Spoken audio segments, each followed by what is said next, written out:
Queridos hermanos y hermanas de nuestro Señor Jesucristo, una vez más queremos hacerles llegar nuestro mensaje este día, en que continuamos con esta cuarentena y queríamos hacer este video en su tercera parte. Y ustedes recordarán que estábamos hablando sobre el tercer secreto de Fátima, que como les dije todavía no ha sido revelado. Y les había también indicado que su santidad Juan Pablo II dio en Fulda, en Alemania, unas declaraciones a la prensa. Y de ahí tomamos lo que él se expresó hablando de este tercer secreto de Fátima, que no lo reveló lógicamente, pero sí dio a entender lo que encerraba ese secreto. Y repito lo que él dijo, el Santo Padre Juan Pablo II. Dijo: debemos prepararnos para sufrir dentro de no mucho grandes pruebas que exigirán de todos nosotros la disposición de ofrecer la propia vida y una dedicación total a Cristo y por Cristo. Con vuestra oración y la mía es posible mitigar esta tribulación, pero no será posible evitarla, porque sólo así la Iglesia podrá ser efectivamente renovada. ¿Cuántas veces de la sangre ha brotado la renovación de la Iglesia? No será de otro modo esta vez. Tenemos que ser fuertes, prepararnos, confiar en Cristo y en su Santísima Madre, y ser muy, muy asiduos al rezo del Santo Rosario. Con esto el Papa nos está relacionando y refiriendo a que va a haber castigos materiales como espirituales. Y un atento discernimiento a estas últimas palabras, descubrimos verdaderas luces para quien quiera entender lo que el Papa transmitió en esta ocasión sobre lo que le espera al futuro de la Iglesia a la luz de Fátima. Entre otras cosas, grandes pruebas y sufrimientos exigirán incluso el martirio, como nos dice el Santo Padre. Que ya no hay forma de evitar la tribulación, acaso solo se pueda mitigar. Y la Iglesia, dice, será acrisolada mediante la sangre. Y por último, nos expresaba diciendo que hay que confiar y abandonarnos en la oración de la mano de María Santísima con el rezo del Santo Rosario. Entonces les decía que esta es el arma que podrá hacer milagros. Y por qué no, hasta cambiar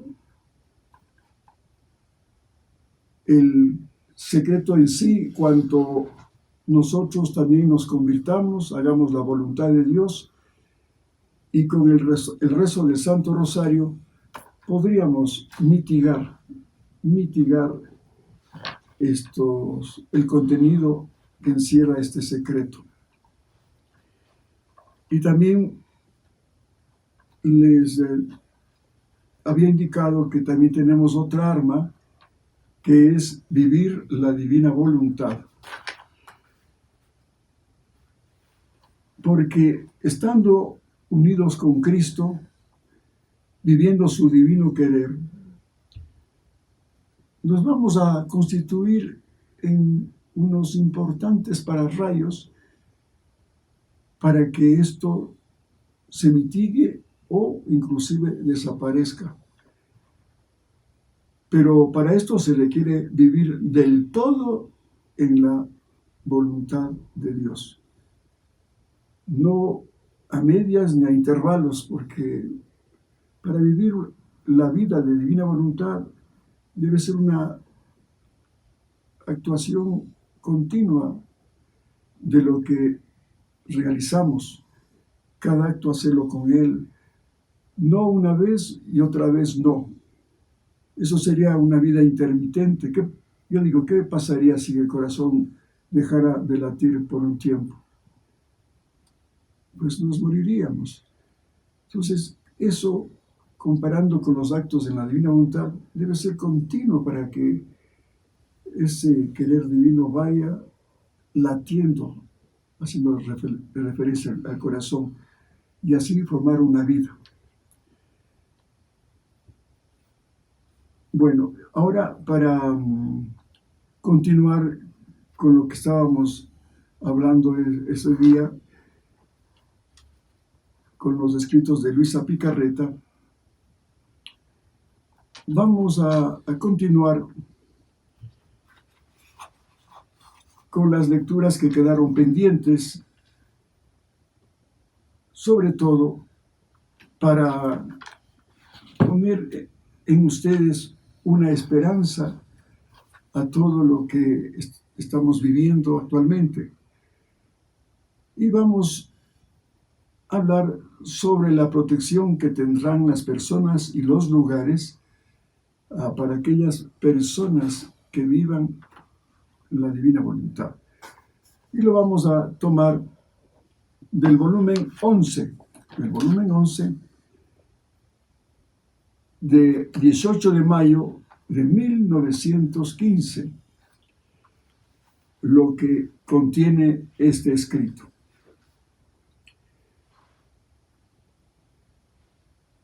Continuando mi pobre estado, dice Luisa, mi pobre naturaleza me la siento sucumbir.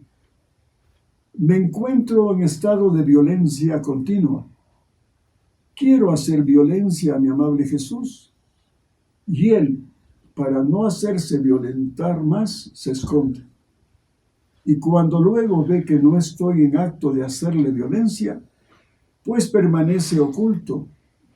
De improviso se hace ver y rompe en llanto por lo que está sufriendo y sufrirá la mísera humanidad. A veces con acento conmovedor y casi suplicante me dice: hija, no me violentes.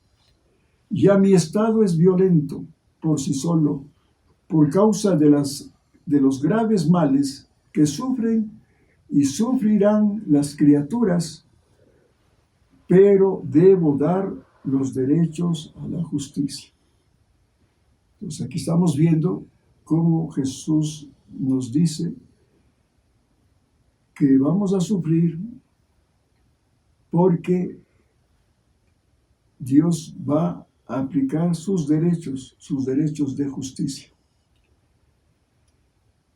Porque Él, les decía en el anterior video, no es solamente el que ejerce su atributo de la misericordia, sino también el atributo de su justicia, pero que al final también encierra el amor de su misericordia.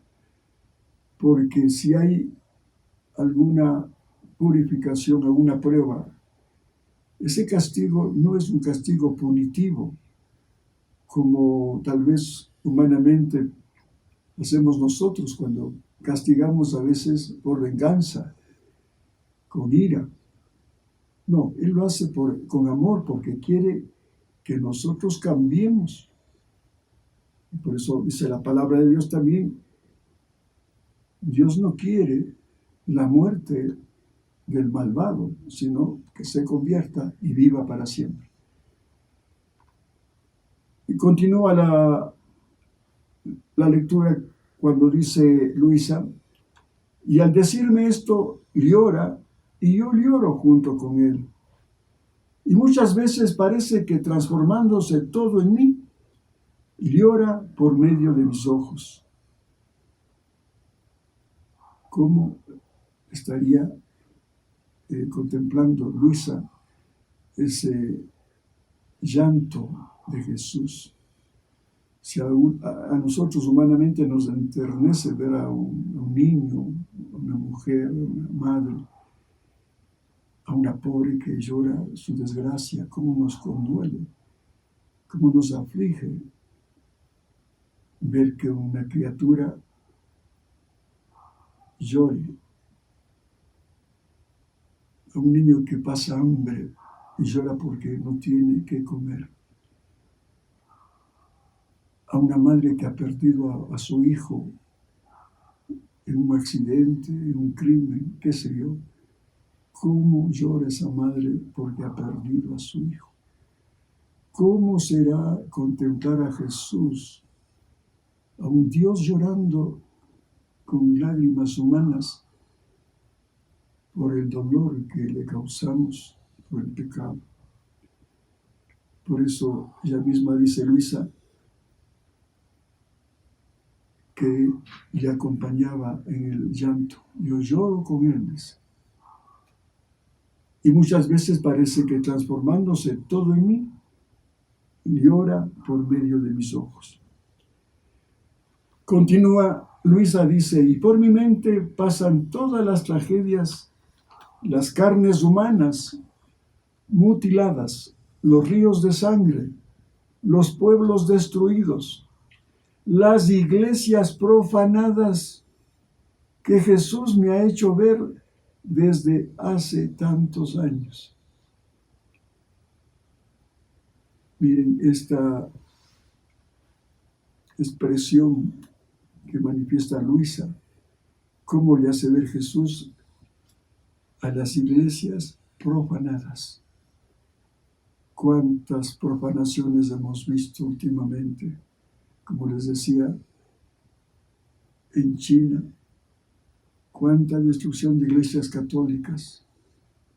Aquí en América, en Chile, cómo hasta incendiaban a los templos y a las imágenes sagradas de Jesús, de María, el Sagrado Corazón, crucifijos, los destrozaban tirándolos al suelo.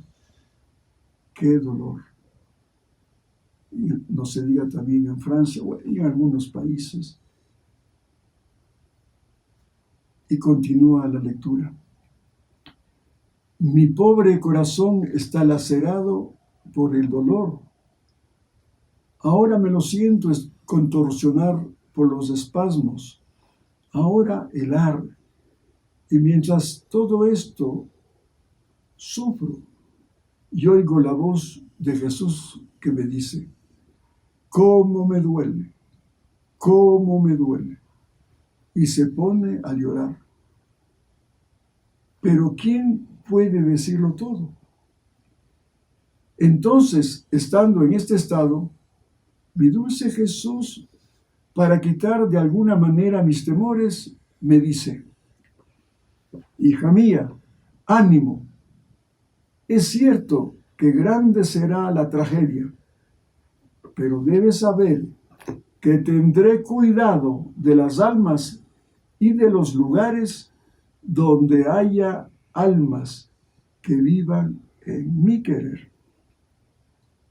Qué maravilla esto, qué esperanza, qué promesa, que Él va a tener cuidado no solamente de los lugares, sino también de las almas donde se viva el divino querer. Me parece que también ya les había dado mi versión de lo que pasó con un huracán de categoría 4 que iba a asolar México. Y la gente estaba muy conmovida por esta noticia y se pusieron a orar a la Virgencita de Guadalupe. Pero, oh sorpresa, cuando este huracán llegaba con furia a las costas de México y pasó por Guadalajara, ese huracán se volvió una mansa brisa. Y mucha gente dijo, milagro, milagro. Y claro, tuvo que ver mucho la intercesión de la Virgen María de Guadalupe. Pero personalmente creo que fue porque en Guadalajara hay muchos grupos de oración que viven y meditan la divina voluntad. Y esas almas que viven el divino querer son los pararrayos humanos que detienen cualquier flagelo. ¿Por qué? Porque Jesús está en esas personas. Mute on. Y estando Jesús en esas personas, es el que se pone al frente, como les hicimos ver en el anterior video, cuando le decía a Luisa, que tracemos un círculo a nuestro alrededor, pero que Él sea el centro. Y si tomamos en cuenta lo que nos pide el Señor, Jesús va en ese círculo que nos hacía dibujar. Es un muro de contención divina, que va a impedir que cualquier mal que quiera hacerle al hombre o a un lugar, Él va a detener. Y le decía, déjame a mí obrar, dame a mí ese trabajo y tú quédate en paz. Porque si estás inquieta, es señal de que no estás abandonada en mi divina voluntad. Y a mí me haces una afrenta, porque no me crees poderoso, no me crees misericordioso, y no confías en todos los atributos que te he dado, porque son míos, pero para que tú los emplees en cualquier circunstancia de la vida.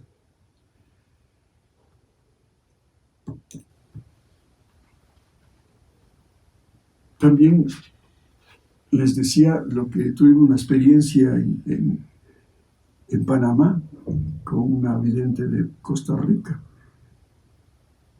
cuando ella recibió del arcángel San Miguel un mapa del nuevo mapa que va a quedar ya plasmado con nuevas costas de los países, o sea, un nuevo mapa de las naciones en el mundo, cómo van a quedar esas naciones después de la purificación. Y cuando vi ese mapa me estremecí, porque el agua, sobre todo, había sido un elemento de purificación tremenda para los países. Les decía que, por ejemplo, en Chile, que es un país de una longitud larga y delgada, digamos, si comparamos con los demás países, quedaba Chile más delgado de lo que es, hablando así físicamente en un mapa, viéndole al país de Chile. Brasil quedaba la tercera parte. Bolivia, que ahora no tiene acceso a ningún mar, tenía ahora, después de la purificación, 2 océanos, el Atlántico y el Pacífico. Las costas de Perú, Ecuador, Colombia, Venezuela, también eran purificadas. El mar se había adentrado en las costas. Aunque en Ecuador, no es porque yo sea ecuatoriano, porque puede haber aquí inclusive una explicación muy parcializada, no, porque yo creo que el Señor tiene lástima de este país porque fue el primer país, Ecuador, de haber sido consagrado al corazón de Jesús. A Santa Margarita María Lacoque le pidió Jesús que el rey de Francia consagrara ese país a su corazón, pero no lo hizo. Pero aquí, gracias a Dios y a este hombre, un hombre fiel a Dios, un hombre valiente, un patriota, como fue el presidente García Moreno, él tomó la palabra a este pedido de Jesús. Y él, preparando al pueblo, a la iglesia, a todos los poderes del Estado, inclusive militares, cuerpo legislativo, todos fueron convocados para que se hiciera esta consagración, pero con una preparación. García Moreno se permitió traer sacerdotes para evangelizar y prepararnos para esta consagración, porque él muy inteligentemente decía, ¿cómo podemos hacer una consagración superficial? No, teníamos que dar la honra y la gloria que se merece ese Jesús, preparándonos adecuadamente y sobre todo espiritualmente. Por eso había inclusive el sacramento de la confesión que se hizo y se extendió en muchos lugares, pueblos, instituciones en general, se prepararon para realizar esta confesión, estar en gracia de Dios, es lo posible, sea gran parte del pueblo, para que se celebre una Santa Misa campal y luego se haga una consagración como se merece este Rey de Reyes que es Jesús. Por eso digo, el Señor tiene compasión de este pueblo ecuatoriano por haber sido el primer país que se consagró al corazón de Jesús. De Centroamérica, en este mapa se veía solamente islotes, puntas, unas puntas dentro, y en el contorno más bien dicho del mar, solamente se veía puntas. Estaba Costa Rica, estaba Panamá, Honduras, Nicaragua, todo Centroamérica. Prácticamente quedaban islotes. Florida, pues qué pena, porque amo tanto a ese estado, porque he estado muchas veces y ahí tenemos una sucursal. También se veía inundada por agua. Cuando con esta vidente nos fuimos a Panamá, invitadas por el padre Teófilo Rodríguez, pues fuimos invitados para que esta vidente diera una charla de divina voluntad a unos negritos de Colón. Y fuimos con mucho gusto porque era una invitación que nos llenaba de gozo, ya que había interés también de que ahí en Colón se conociera la doctrina de la divina voluntad. Fuimos con este instrumento y la primera manifestación que tuvimos fue cuando entrábamos al despacho de este padre, pero nos sentábamos y el padre igual, se produjo una lluvia de escarcha, que el padre Teófilo, que es un sacerdote santo, morenito, estaba blanco. Y nosotros igual, todo el rostro de la vidente del mío, y en el suelo una alfombra de escarcha. Y comenzamos a hablar y de pronto este instrumento cayó en éxtasis y recibió un mensaje de Jesús para el padre Teófilo, en que le decía que no tema recibir a niños huérfanos con SIDA, porque este padre Teófilo tenía un orfanatorio de niños huérfanos pero a la solicitud que le hicieron de recibir niños huérfanos con SIDA, él se resistía por el contagio, por el peligro de contagio que él decía. Y cuando oyó esto, el padre Teófilo se quedó sorprendido porque a nadie había manifestado esta inquietud, este miedo, como ahora estamos teniendo miedo de un contagio. Y ahí comprobé una vez más que era auténtica esta mujer. Y el padre también se quedó sorprendido comprobando la veracidad de lo que él sentía en su interior, este respeto humano, este miedo. Luego ya fuimos al lugar donde nos esperaban estos 49 negritos de Colón y una señora que vino de Panamá, la capital. Y este instrumento de Dios había llevado ya unos 17 volúmenes de lo que nosotros habíamos publicado, El reino del día divino en medio de las criaturas. Ella llevó estos volúmenes para darles unos extractos de lo que ella había preparado, pero oh, sorpresa,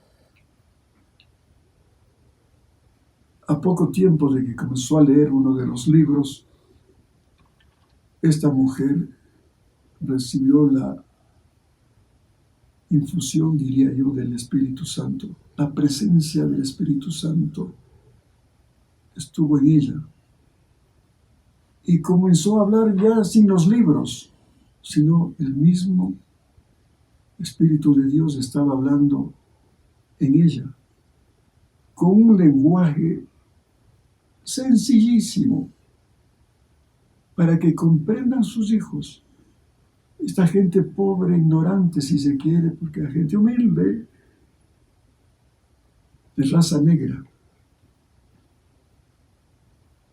pero que ellos captaron el mensaje, porque este mensaje de la divina voluntad es para todos, ricos, pobres, ignorantes, intelectuales, inteligentes, es para todos. Por eso es que estos negritos captaron el mensaje de la divina voluntad. Y era un calor que sentíamos en ese recinto, que era como un pequeño coliseo, y los negritos también, les decía alguna vez en forma de broma, parecían carbones encendidos, con un fuego en sus rostros por todo lo que estaban asimilando y respondiendo con su sí a la voluntad divina. Después de este hecho maravilloso, esta experiencia tan hermosa que tuve,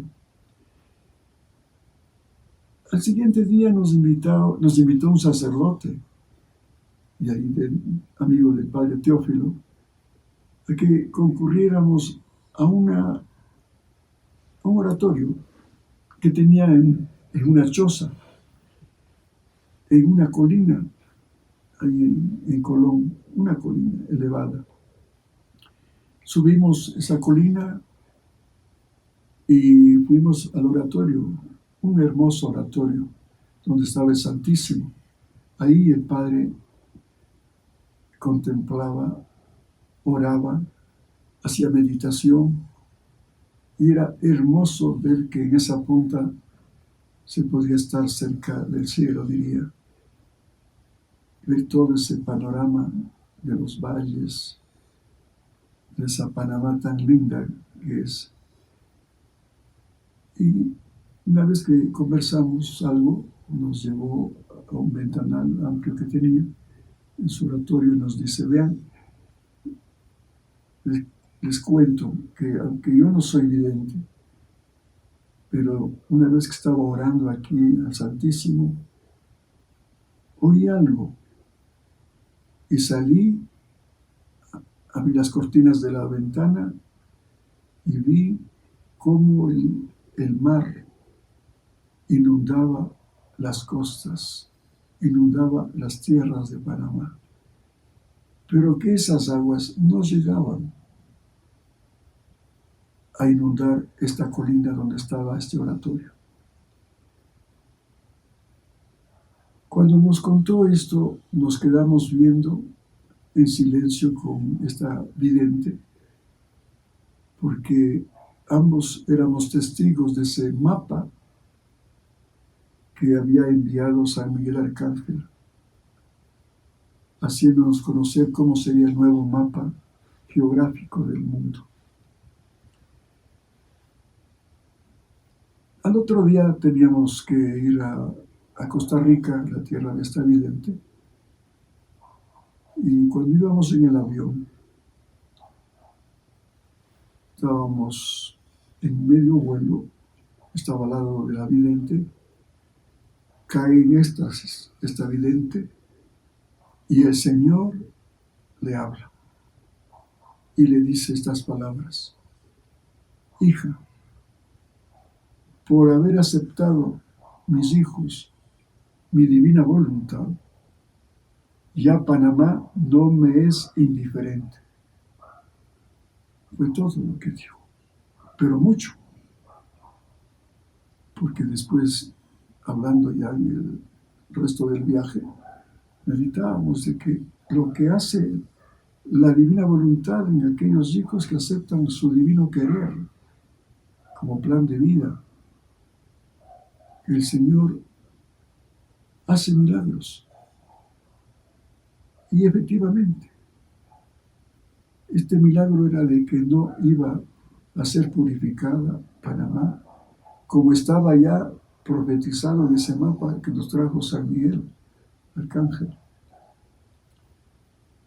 Y meditaba en mi interior también y decía, claro, con Sodoma y Gomorra ya nos dio a entender que una profecía se puede cumplir cuando no hay la respuesta del hombre.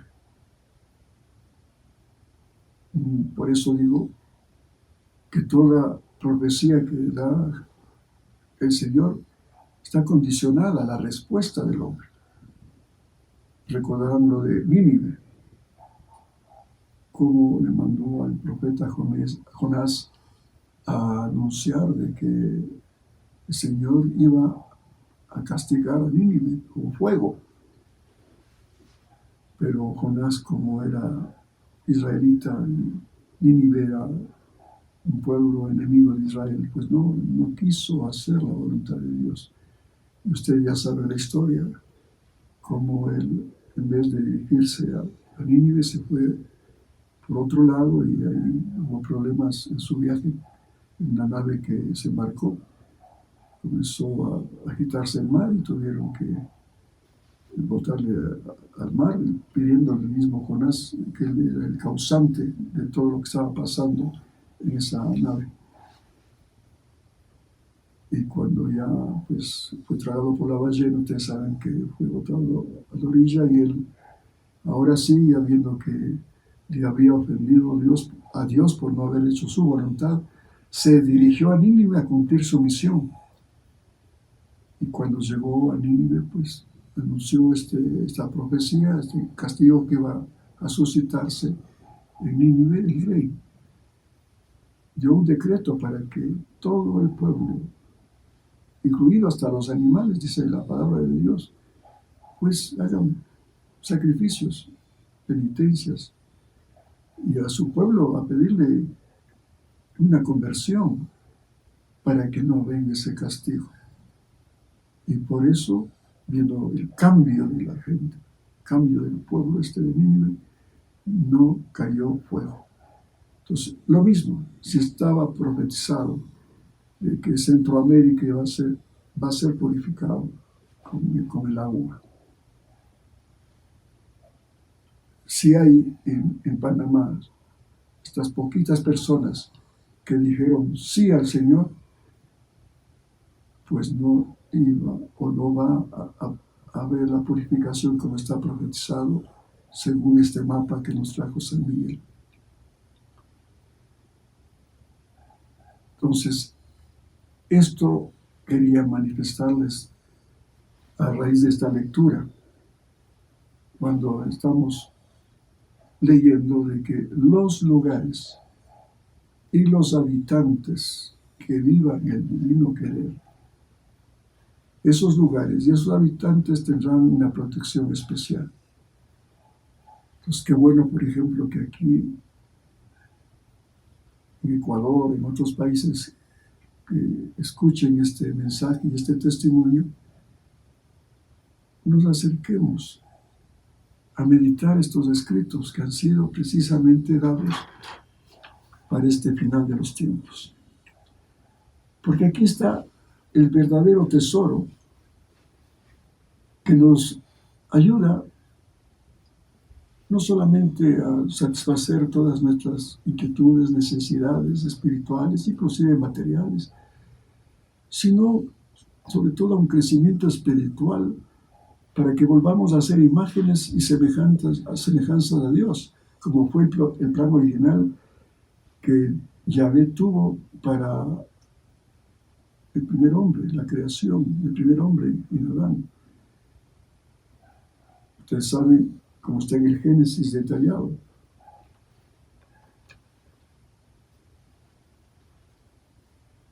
Primero formó al hombre de barro, dice la palabra de Dios, y luego le infundió esa alma, y luego el espíritu, porque somos trinitarios también, tenemos cuerpo, alma y espíritu. El cuerpo, pues, lo que somos, la parte humana, ¿no? La parte corporal. El alma, el que anima al cuerpo, el que da vida al cuerpo. Por eso cuando una persona muere, el alma va a la presencia de Dios y el cuerpo comienza a podrirse. Ya no hay vida porque el alma se fue. Y en el alma, Dios infundió en esa alma de Adán 3 potencias: la memoria, el entendimiento y la voluntad. La memoria. Humanamente creemos que la memoria es recordar algún acontecimiento, recordar una experiencia, bueno, tantas cosas que hacemos con la memoria. Memoria, recordar, ¿qué viene a significar eso? Corazón, nuevamente dar el corazón a Dios, darle amor a Dios, de gratitud por todo lo que ha hecho con nosotros. Entonces eso nos puso en el alma, la memoria, para que siempre nos acordemos de Dios. El entendimiento refleja a Jesús, la sabiduría de Jesús. Y luego la voluntad del Padre. ¿Para qué? Para que nosotros siempre hagamos la voluntad de Él. Entonces, repito, en nuestra alma están las 3 potencias: memoria, entendimiento y voluntad, reflejos de la Santísima Trinidad. Y en el espíritu, pues está ahí, podríamos decir, que es el alma del alma. Y en ese espíritu puso el Señor una voluntad divina y una vida divina, como un don sobrenatural. Además de lo que ya creó el cuerpo y el alma, dio esta voluntad divina, y que ella se convierte en vida divina cuando lo hacemos funcionar a esa voluntad divina. Miren, qué creación perfecta del hombre, porque tenía que hacerse realidad lo que dijo la Santísima Trinidad al crear al hombre. Hagamos al hombre a imagen y semejanza nuestra. ¿Y quién era el modelo para ser imagen y semejanza? Era Jesús, verdadero hombre y verdadero Dios, desde toda la eternidad. Ese era el modelo. Pero lamentablemente todavía no se entiende bien esto. Creemos que Jesús vino a tomar nuestra carne, ¿eh? Y se hizo hombre. Y con eso adquirió, con todo lo que significa su vida, su pasión, vino a salvarnos. No solamente era eso. Primero, que hay que entender, como dice el Evangelio de San Juan, y el hombre se hizo carne. No es que tomó carne nuestra, sino se hizo carne. Entonces, él era hombre y Dios desde siempre. Por eso, cuando dice en la creación, hagamos al hombre a imagen y semejanza nuestra, era el modelo Jesús. Pero lamentablemente, siguiendo con el Génesis, sabemos que Adán con el pecado perdió esos regalos sobrenaturales que le dio la voluntad divina y la vida divina. Y se quedó con su cuerpo y su alma, y enfrentando ya las realidades duras de la vida,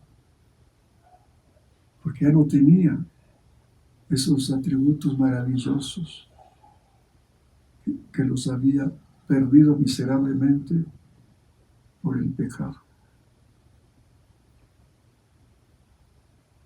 Y viene ya todo lo que sabemos de sus hijos, los que son expulsados del paraíso, tiene ya su familia, Caín, Abel, ya comienza a actuar ya en esta historia dolorosa los instintos animales, diría. Por eso Caín mata a Abel.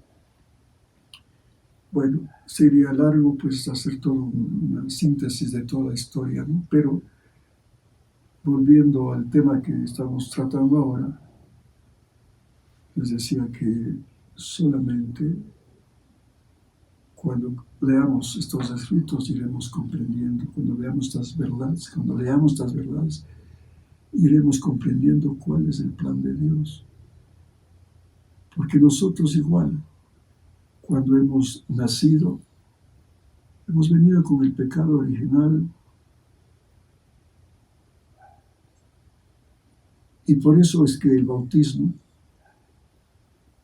nos limpia de ese pecado original y nos devuelve con este sacramento la voluntad de Dios y su divinidad. Por eso ahora ya somos hijos de Dios. Ya esa situación dolorosa de que quedó Adán ya ahora queda restaurada con el bautismo.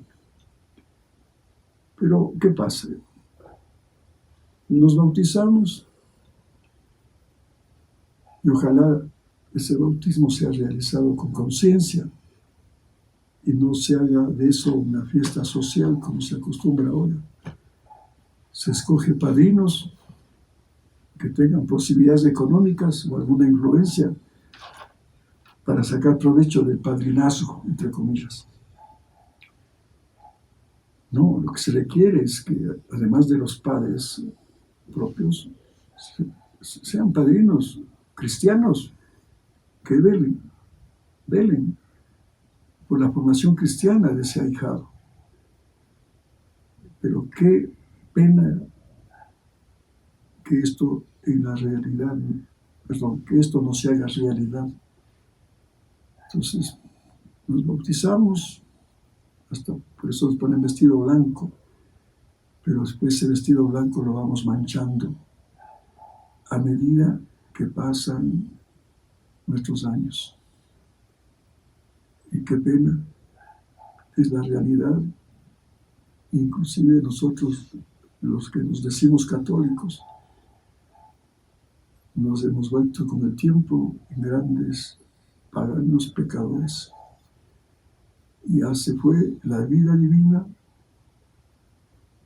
porque ya no se hace la voluntad de Dios.